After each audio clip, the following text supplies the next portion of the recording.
देवेंद्र पृष्टि स्वागतिका वृद्धाश्रम मालिक। आज आम आश्रम तो सौभाग्यर दिन हरिहर जेना जे कि आम भाई 6 मास है आम आश्रम आसी कौन फोन नंबर नाला कि कौन आड्रेस भी सी आम आज पर्यटन कौन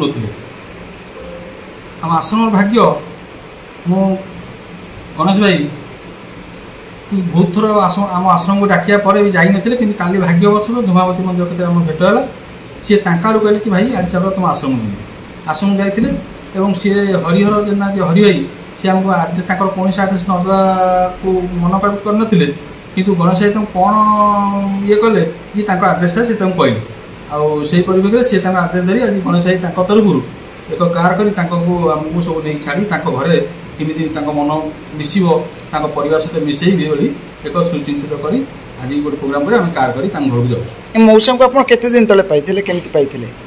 6 मास तले कलिंग छक सी आसी हरियाई ओह्लैले और से आम जन चिन्हा पर्च मोर कलिग जड़े सी आनी आम आश्रम हरियाई छाड़ी। सर आप परिचय? मो ना doctor Ganesh Prasad Behera, founder chairman Utkal international school Choudwar Cuttack. आज कौन बाहर कौन कार्यक्रम?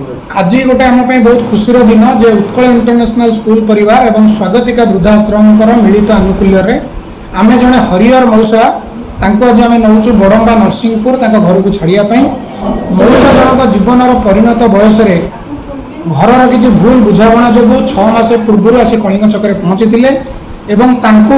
स्वागतिका वृद्धाश्रम आश्रय दि जाता।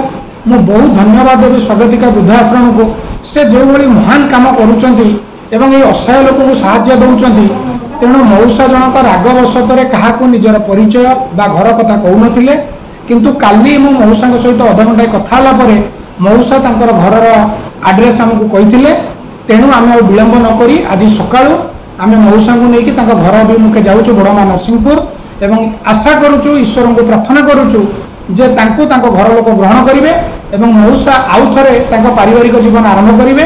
तेणु आज दिन में ये नवरात्र समस्त को वार्ता देवाई चाहूँगी जे मनीष जीवन में बापा हो बो हो भाई हो भौणीटी हो छोट छोट कथार छोट छोट बुझाणा घर परिवार को भांगा कथा नुह एवं आम सर्वदा बापा माँ जत्न नवा दरकार मन में जदि आम कष्ट देवा ताले भगवान केबे भी आमको क्षमा करेंगे ना। तेणु समस्ते आम बापा माँ को पूजा करवा आशीर्वाद नवा मंगल कामना करवा और किसी भल कथा शिखा। जय जगन्नाथ।